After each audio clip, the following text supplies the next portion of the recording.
Welcome to Storytime with Kit. Today's story is The Sour Grape, written by Jory John and Pete Oswald. I'm a grape, a sour grape.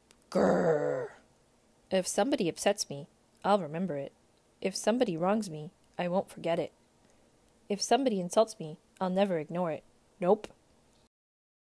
See that banana over there? That banana slipped and bumped into me, so I'm holding a grudge. See that orange? That orange didn't call me back for a week. Grudge. See that lime? That lime borrowed my scarf and never returned it. Grudge. I suppose I've got pretty thin skin for a grape. Nobody steps on this grape. Grrr. Granted, it wasn't always this way. I grew up in a close-knit bunch. There were about 3,000 of us in our little community. We were sweet to each other. You look nice today. So do you. No, you do. We all lived on a vine. Sure, it was a bit claustrophobic, especially when we were trying to get ready in the morning. Are you done in there? Come on. But my family was ripe with humor, goodwill, and warmth. We did our best with what we had. Are you gonna finish that? My grandparents visited on the weekends. We'd stroll in the sun, and they'd teach us what they knew. They said that it takes a bunch to raise a seed. They said that good grapes roll their own way in life. They told us to be kind, forgiving, considerate, and grateful. Or grateful, my grandpa said with a wink. Above all, no matter what life throws at you, and there will be a lot, try to stay sweet, my grandma said. Indeed, we said in response. And for a while, I was the sweetest of the sweet. I said please. I said thank you. I brushed aside life's little annoyances. I knew how good I had it. Oops, ha ha, no problem at all. But then one day, something changed in me. It was my birthday. I had rigorously and vigorously planned a big party for weeks. I'd sent out invitations with the date prominently displayed. Get this. I had a Ferris wheel, a magician, and hay rides. I had snacks upon snacks upon snacks. The highlight of the party, though, was a fireworks display, which would happen at sundown. I stood out front and waited for folks to arrive. I had a gigantic smile on my face. I waited. Everybody was a little late, it seemed. No big deal. No big whoop. So I waited. A tumbleweed rolled by. A coyote howled in the distance. Ow! The sunk sand behind the hills, and I waited. Nobody showed up, and I mean nobody. By the time the fireworks show started, with me as the sole spectator, I was scowling.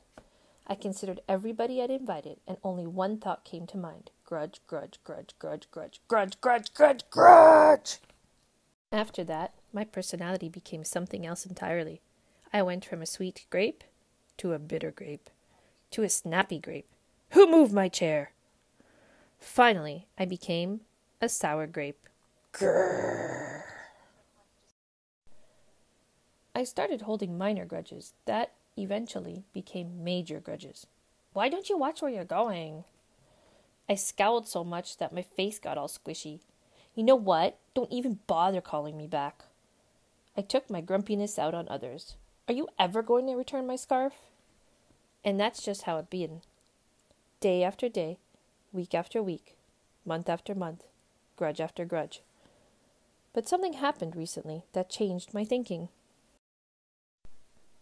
I was getting ready to meet up with my friend Lenny, the only fellow I know who's as sour as I am.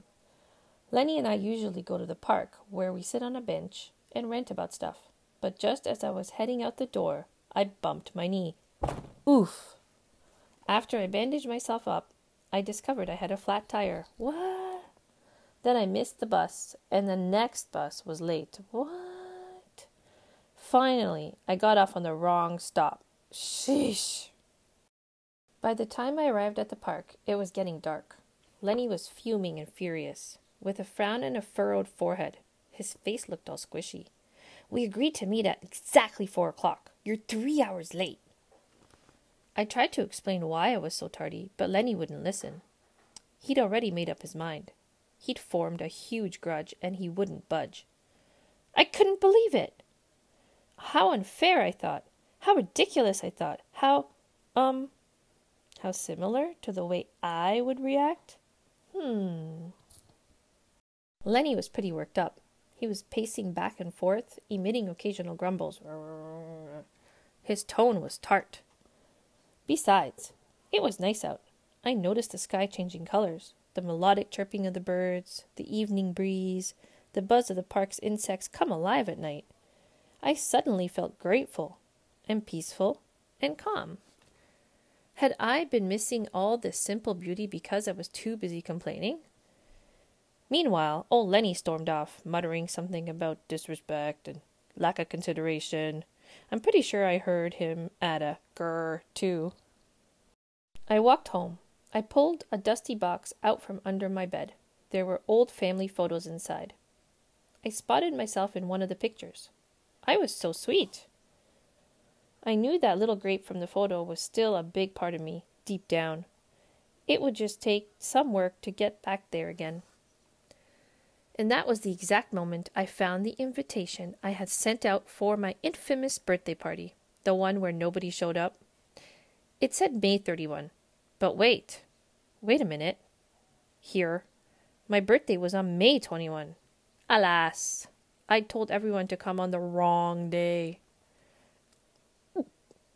It was all my fault. I realized nobody's perfect. Not even me.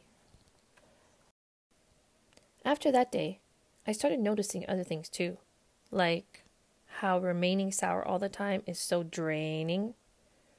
I'd wasted so much energy holding grudges when I could have easily cleared the air if I'd felt hurt. And yes, I still get upset from time to time, but that's okay. Because now I talk, and I listen, and I work things out instead of just walking away.